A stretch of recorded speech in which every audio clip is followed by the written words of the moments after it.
C'est le podcast progressiste qui donne la parole aux femmes pour briser les schémas de domination où elles devraient subir leur sexualité. Leurs paroles, leurs regards, leur vécu, leurs désirs, tout cela et plus, c'est avec elles. Et c'est dans Encore. Bonjour Rose. Bonjour. Tu as dit quelque chose qui m'a beaucoup fait plaisir lorsqu'on discutait hors micro. Tu me disais que parmi les raisons qui t'avaient donné envie de participer à ce podcast, c'est l'agréable surprise que c'est une démarche qui vient d'un homme. Pourquoi c'est surprenant? À mon avis, la majorité des hommes sont des hommes et pensent comme des hommes et pour des hommes. C'est quoi penser comme un homme? C'est rester à l'image de la société. Donc je pense que la société dans laquelle on vit en ce moment, c'est une société dirigée par des hommes et pour des hommes. Tu me disais que on se rejoignait sur le fait que les femmes soient très discriminées. Et ce qui m'a interpellé, c'est que tu m'as dit surtout dans le domaine de la sexualité. C'est vrai. Alors pourquoi surtout là? Par exemple, la représentation du sexe masculin est relativement étendue. Partout, on en voit. La forme phallique ne dérange personne dans la société. Mais la vulve, le sexe féminin, n'est pas représenté du tout et est mal vu. Est vu comme étant quelque chose de vulgaire. Donc, a fortiori, la sexualité féminine. Quand tu as grandi, est-ce qu'autour de toi, tu as vu des cas de femmes discriminées dans ce domaine précis de la sexualité? Un homme qui aura plusieurs partenaires sexuels sera perçu comme étant normal. Une femme ayant plusieurs partenaires sexuels sera mal vue. Est-ce que c'est quelque chose que tu as expérimenté personnellement? Non, mais je connais dans mon entourage des femmes qui ont été vraiment discriminées par rapport à ça. Tu as grandi en partie avec ta grand-mère. C'est ça. Ce qui a fait que vous étiez très proches. Est-ce que cette proximité allait jusqu'à, lorsque tu étais adolescente, pouvoir aborder la question de la sexualité avec elle? Oui. Ça a été naturel. Parce que avec elle, ça a toujours été fluide. Donc parler de tout, sans tabou, sans aucun souci. Donc malgré son âge, puisqu'elle appartient forcément à une génération antérieure, c'est une tendance générale bien sûr, pas mettre tout le monde dans le même sac, mais en général les grands-mères, ce sont pas elles qui sont connues pour être les plus ouvertes sur ces questions bien précises. Mais toi, c'est pas ton expérience avec elle? Non, du tout. Vous parliez de quoi par exemple? Qu'est-ce que tu pouvais lui dire? Tout. Absolument tout. Absolument tout. C'était ta confidente? Je n'irai pas jusqu'à dire ma confidente, mais elle a connu beaucoup de parties de ma vie que même ma mère ne connaît pas. Et en matière de sexualité, comment ça se passait? Elle te donnait des conseils? C'était quoi précisément? Toujours sans jugement. Elle écoutait beaucoup. Et elle me disait, moi j'aurais pas fait comme ça, je te conseille effectivement des conseils, oui. Ok, donc de femme à femme. Voilà, c'est ça. D'accord. Ta mère, tu disais, elle, c'était pas pareil. Elle avait un esprit différent sur la question de la sexualité? Un esprit différent, et c'est vrai que n'ayant pas la même approche avec ma mère, ça a été, je pense, des deux parties, un accord tacite. D'accord. Dans cet environnement où, donc, tu me disais que tu avais donc cette relation de proximité avec ta grand-mère, la religion aussi, je sais qu'elle était très importante, tu étais très pratiquant. Comment est-ce que tu es devenu aussi libre sur la question, en étant aussi pratiquant au niveau de la religion? Je crois que j'ai fait un détachement de ma vie et de la religion. C'est-à-dire que j'ai étudié la religion sous mon angle de vue, au fil du temps.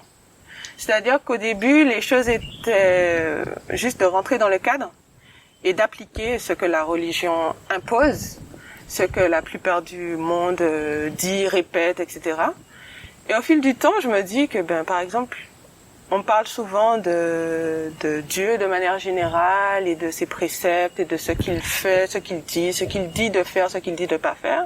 Mais je crois précisément, jusqu'à maintenant, que la relation qu'on a avec Dieu, elle est entre lui. C'est une relation directe. Il n'y a pas besoin d'intermédiaire. Tu avais déjà cette mentalité ça dès l'adolescence? Non, ça s'est acquis au fil du temps. Donc, dans un premier temps, je me suis dit, étant adolescente, je crois que ma manière de penser était plus dissocier les deux. C'est-à-dire que je vis ma vie Et quand je vais à l'église et tout. J'écoute, j'entends, mais j'applique pas forcément à la lettre. Tu n'étais pas torturé en te disant non. je fais des choses mais que l'Église condamne et tout? Jamais, non. C'était une religion à la carte alors? Pas une religion à la carte, mais je crois que dans le fond, j'ai toujours eu ce petit recul là qui dit Dieu, il est pardon. Donc, je suis unique. Il est censé m'avoir créé. Il me connaît plus que tout. Il sait comment je fonctionne. Et je suis unique, donc il ne peut pas m'imposer ce qu'il impose à quelqu'un d'autre. Et il peut pas m'imposer ce qu'il impose à quelqu'un d'autre. Et il ne peut pas me demander, avoir les mêmes attentes envers moi qu'envers quelqu'un d'autre. Donc, quand tu étais adolescente et que tu as commencé à fréquenter des garçons et tout, tu te disais pas, tiens, je fais quelque chose de mal? Non, pas vraiment. Parce que sauf quand j'étais confrontée au jugement. C'est-à-dire, oui, mais t'es jeune, t'as le temps pour sortir avec des garçons, ou voilà. Là, j'avais ça tiquait, quoi. Mais sinon, non. Alors, parlons justement de cette fameuse période. Là où tu as commencé à t'intéresser aux garçons. Comme toutes les adolescentes, tu as commencé à regarder ton corps changer. Tu me disais que tu étais très intéressée par la mode. Oui. Faire attention à comment tu t'habillais et tout. Est-ce que à ce moment-là, tu t'es rendu compte que c'était des atouts de séduction? Et tu avais quel âge à peu près? Je crois que cette prise de conscience-là, je crois que je l'ai faite quand j'étais en 4e. Parce qu'effectivement, de par mon boulot, du coup, j'ai pu me rendre compte que c'est un âge charnière où il y a énormément de choses qui changent dans la tête, dans l'expression, voilà. Donc tu avais environ 13 ans, à peu près? 14 ans. 14 ans. Okay. Voilà. Et c'est effectivement un pivot, un âge pivot, où beaucoup de choses changent dans la tête et dans l'expression. Alors toi précisément, qu'est-ce qui a changé? Moi précisément, je me suis rendu compte effectivement que j'avais de plus en plus de difficultés à accepter que ce soit maman qui choisisse mes vêtements ou ma manière de me coiffer. Et j'ai pris le relais. L'adolescence, c'est l'âge ingrat. Souvent, toi, tu n'avais pas de complexe, ton corps, il te plaisait comme il était. Je crois que je n'y ai pas fait plus attention que ça, mais j'ai pas le souvenir d'avoir eu un complexe particulier. Et le regard des garçons, quand il a commencé à changer? Faut dire ce qui est. Jusqu'à maintenant, je prends énormément de temps à me rendre compte que je plais à quelqu'un. Ok. Et je crois que ça a été le cas toute ma vie. Tu étais très proche, tu es encore très proche de ton père, très proche de ton frère aîné aussi. Est-ce que ça avait une influence sur ta manière d'aborder les garçons? Est-ce que tu étais celle qui prenait des initiatives pour dire aux garçons que tu me plais et tout? Ou bien tu étais encore dans le schéma traditionnel d'attendre que l'homme fasse le premier pas? Alors les deux sont arrivés. Deux sont arrivés. Après, c'est vrai que j'ai eu beaucoup de facilité du fait que mon grand frère ayant 2 ans plus que moi, il avait un cercle d'amis essentiellement masculins. Et ayant la proximité avec lui et avec ses amis, je pense que ça m'a beaucoup aidé dans le sens où, comme je fréquentais du monde, fréquentais les garçons qui fréquentaient mon frère, pour moi c'était... il n'y avait pas de barrage. Il n'y avait pas la limite où les filles se disent oui, mais il est plus grand, oui, mais comment il va... Non, pour moi, c'était naturel. Comment, justement, tu arrives à cette première fois? La première fois, tu deviens intime, ton premier rapport sexuel. C'est quelque chose qui est tombé par hasard ou bien c'était un choix? Non, ça a été un choix. Ça a été un choix parce que on y pensait. J'avais 15 ans.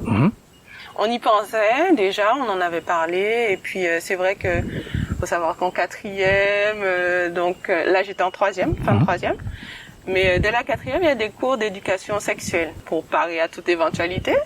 Donc du coup, effectivement, on y pensait déjà, on y pense, on en parle, mais il y a beaucoup de personnes de cet âge qui en parlent, très peu qui passent à l'acte. Bon, maintenant, il faut savoir que la donne a changé. Mais à mon époque, il y avait beaucoup qui parlaient et très peu qui passaient à l'acte. Et de fil en aiguille, à force d'en parler, d'avoir des envies, etc., ça s'est fait. Mais c'était réfléchi. C'était réfléchi et tu y étais prête? Tu savais déjà, à cet âge, voilà, comment ça se passe? qu'est-ce que je dois faire, Ben, on savait ce qu'était un rapport sexuel. Après, dans la pratique, non. Dans la sensation concrète, non plus. Mais on savait tous ce qu'était un rapport sexuel. Et après, on avait tous déjà enlacé un garçon, embrassé un garçon. Donc après, de fil en aiguille, avec le contexte qu'il faut, ça se passe.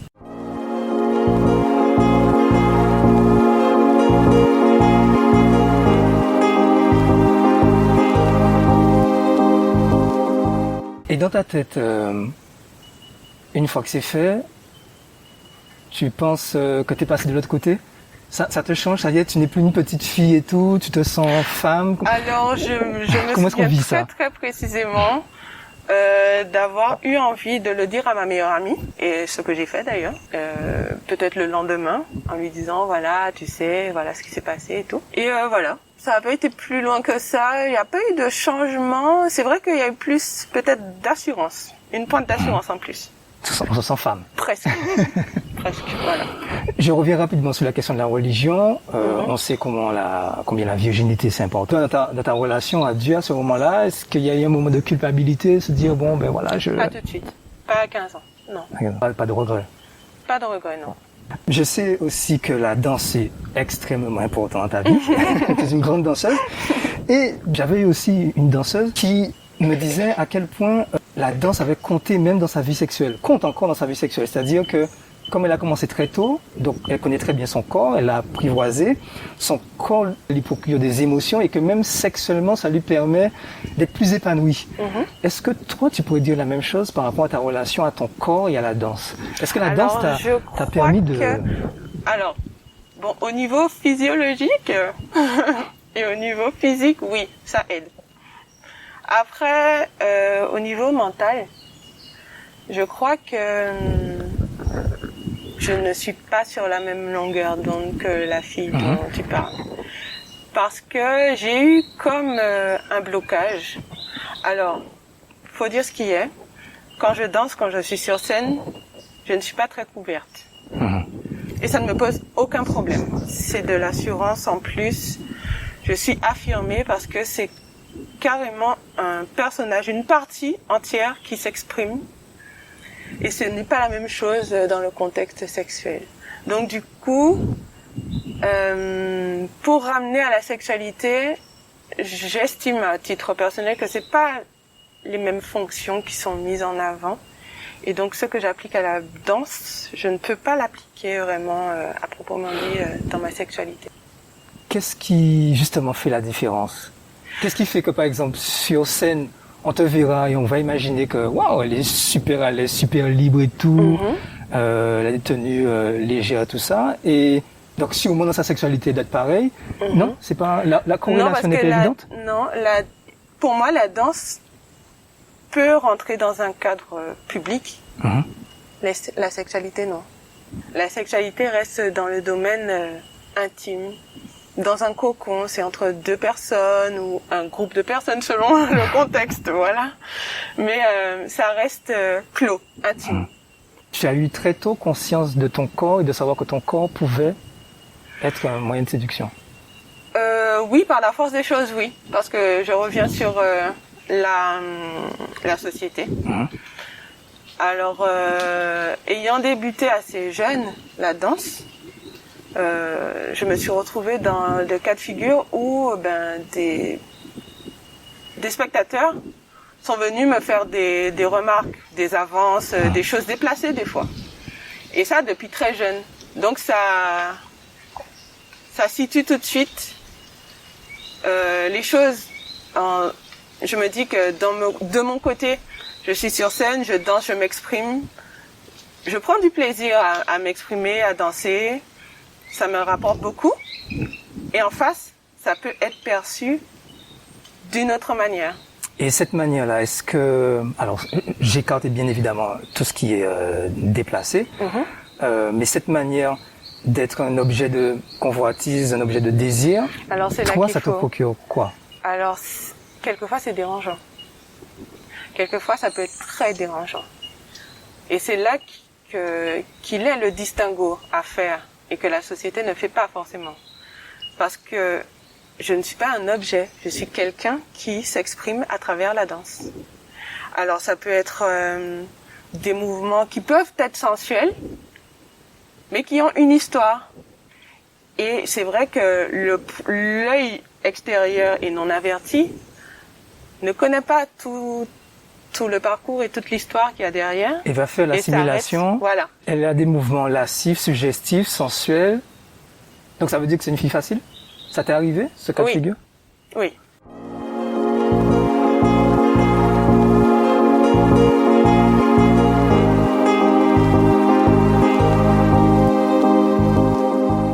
Est-ce que tu peux être intime, avoir un rapport sexuel sans aimer? Non, ça m'est jamais arrivé. Avec toi, le sexe est toujours lié à l'amour. À une forme d'attirance certaine. Peut-être pas le sentiment amoureux, mais à une forme d'attirance certaine. Même quand j'ai eu des rapports d'un soir, quoi. Mmh. Il a fallu vraiment, c'est pas on se voit, on se regarde et puis banco on y va. Il a fallu vraiment la période de il a du charme, enfin le détail, quoi. Mmh. Donc quand même une fixation, une attirance, quelque chose qui va au-delà de ce qu'on voit et puis voilà. C'est quelque chose avec lequel tu es très à l'aise. Par exemple, rencontrer quelqu'un et quelques heures après coucher avec lui. Quelques heures après, oui, ça peut être possible. Hein. Il y a des choses qui se passent. Moi, je suis très à l'écoute de mon corps, de ce que je ressens et j'ai aucun souci avec ça. Et du coup, effectivement, oui, c'est déjà arrivé. Bon, rarement, mais c'est déjà arrivé de se sentir à l'aise et que le courant passe tellement bien qu'on a l'impression de se connaître depuis un moment, quoi, et que ça se passe. C'est pas forcément la durée d'une relation avec quelqu'un qui va forcément garantir une alchimie. On peut rencontrer quelqu'un, il y a peu de temps et avoir cette connexion sexuelle très très intense. Oui. Tu as eu bien sûr des relations quand même plus longues que celle d'une soirée. Heureusement, oui. Comment est-ce que tu luttes contre la routine? Quand je t'entends parler, je sens quelqu'un de très à l'écoute de ses sens et tout. Lorsqu'on a vu et revu, on connaît le corps de l'autre et tout. Comment est-ce que toi, tu arrives à garder cette flamme? Alors, dans mes relations au quotidien, c'est vrai que j'ai besoin de bouger. Dans le sens où je n'aime pas la routine. J'apprécie de rentrer à la maison et de pouvoir trouver mon partenaire à la maison ou inversement, que je sois déjà là et qu'il arrive, il n'y a aucun souci avec ça. Mais c'est vrai que si de manière répétitive, que c'est systématiquement la même chose, c'est dérangeant. Alors c'est vrai que je prends souvent les devants et on va à la plage, programmer des choses pour ne pas tomber justement dans la routine, dans le quotidien lourd et pesant. Mais sur le plan sexuel, comment est-ce qu'on se lasse? Comment tu ne te lasses pas du corps de l'autre que tu connais? Je crois que chaque rapport permet de redécouvrir son partenaire sous un autre angle. Donc du coup, aucun rapport ne se ressemble, pour moi. Donc c'est pas tant la durée de la relation avec la personne, c'est vraiment lorsqu'on parle de sexe, du rapport vraiment, aucun rapport ne se ressemble. Et je ne ressens pas, à mon niveau, je ne ressens pas les choses de la même manière. Et ça dépend de plein de facteurs. C'est-à-dire? Par exemple, une semaine chargée où j'ai eu du boulot à outrance, un rapport en fin de semaine ou en milieu de semaine, c'est toujours plaisant. Mais ce sera pas la même chose qu'un rapport sexuel dans le cadre des vacances. Ou d'une période où je suis beaucoup sortie, où on s'est beaucoup amusé. C'est pas la même chose. Ça reste toujours plaisant, mais je ne suis pas mentalement dans les mêmes dispositions, donc le rapport n'est pas le même. Tu n'attends pas toujours que ce soit l'autre qui vienne vers toi? Non. Ça fait peur? Tu as déjà eu l'occasion de faire peur? Justement, une femme qui est très à l'aise avec son corps et qui n'hésite pas à demander. Est-ce que tu as eu des partenaires, quelle que soit la durée de la relation, qui sont pas habitués parce que ça, ils n'ont pas connu ça? Des partenaires que j'ai eu, moi, non. Mais après, des connaissances que j'ai pu, on va dire, conseiller ou à qui j'ai pu faire des confidences, quoi, et qui m'a dit, ouais, mais c'est pas banal, quoi. Une femme c'est pas banal.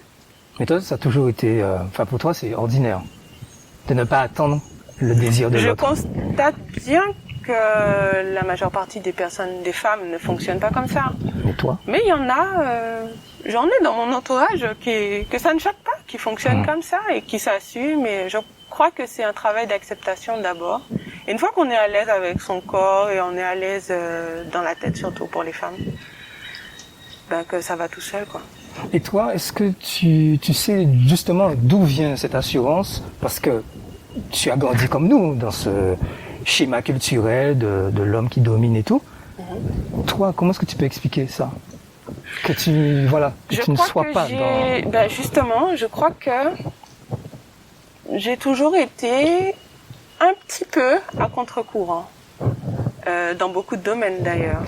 Et pas forcément exprès à chercher à le faire, mais ça a toujours paru normal pour moi. Bon, ça colle pas à la société, mais à la limite, ça me passe au-dessus de la tête, quoi. La question taboue qui nous fait mal à tous, nous hommes, la simulation. Oui, c'est déjà arrivé. Oui, c'est déjà arrivé, oui. Malgré tout ce que tu viens de me dire, malgré le fait que tu sois justement très honnête... Oui. Pourquoi? Parce que je suis bien consciente que, par expérience, que ça peut être blessant pour un homme. Et je sais que... moi, j'ai toujours eu une difficulté à blesser ouvertement et sans... comment dire? J'y arrive pas, en fait. Donc, je fais toujours de manière à arrondir les angles. J'arrive toujours à mes objectifs, à mon objectif, qui est de m'exprimer. D'accord. Sans détour, c'est-à-dire que ma pensée soit strictement acceptée. Donc, qu'il n'y ait pas de manière qu'on puisse comprendre à moitié ce que je pense. Ok. Mais, en essayant de ne pas blesser celui qui est en face de moi. D'accord. Et comment est-ce qu'on fait pour... si tu n'es pas blessé, donc ça veut dire qu'après avoir simulé, tu lui dis « Ouais, chérie, tu sais, en fait, j'ai simulé ?» On va pas employer le mot simuler, mais lui dire ouais, tu sais, quand t'as fait ça, j'ai pas trop kiffé, enfin... Ok. Voilà. Et nous, hommes, on accepte d'entendre ce genre de remarques? Dans la plupart du temps, oui. Ouais. Je pense, oui. J'ai jamais eu d'expérience négative à ce sujet. Des hommes qui étaient plus dans la recherche de la performance? Ça, oui, il y en a eu. Et tu dis stop dans ces cas-là? Pas stop, genre dégage, mais oui, tu fais comprendre que c'est bon, calme-toi, c'est un échange, ça va, quoi. C'est pas un marathon, c'est pas une course de fond, voilà, quoi. Ok. Aujourd'hui, tu es avec quelqu'un et vous avez une très grande différence d'âge. Alors, bien évidemment, sans verser dans les clichés et les généralités, est-ce que quand même tu peux dire sexuellement ce que ça peut être avec un homme beaucoup plus âgé par rapport à un jeune de ton âge? Déjà, est-ce qu'il y a une différence? Est-ce que l'âge... Au niveau du rapport en lui-même, non. Au niveau de ce qui entoure le rapport, oui. C'est-à-dire que un jeune de mon âge, les choses vont s'enclencher tout de suite, c'est-à-dire l'excitation sera beaucoup plus rapide et puis aura tendance à ne pas faire durer le plaisir. Et c'est une phase qui est extrêmement importante. Faire durer le plaisir, enfin donner le temps aux émotions, aux ressentis de se mettre en place, pas sauter d'étape, quoi. Et avec quelqu'un qui est plus âgé, ça, on prend ce temps-là de ressentir les choses, de s'appréhender, voilà. Il y a une douceur, il y a une tendresse. Plus chez l'homme. Oui, tandis que chez celui de ton âge, ça sera plus fougueux, donc. Voilà, je trouve, oui. D'accord. Ça peut être fougueux avec lui aussi. Très des fois. C'était encore saison 1, épisode 4 avec Rose. Merci de votre écoute. N'hésitez pas à vous abonner, à commenter, à partager aussi, parce que oui, Le bonheur, ça se partage. À très bientôt.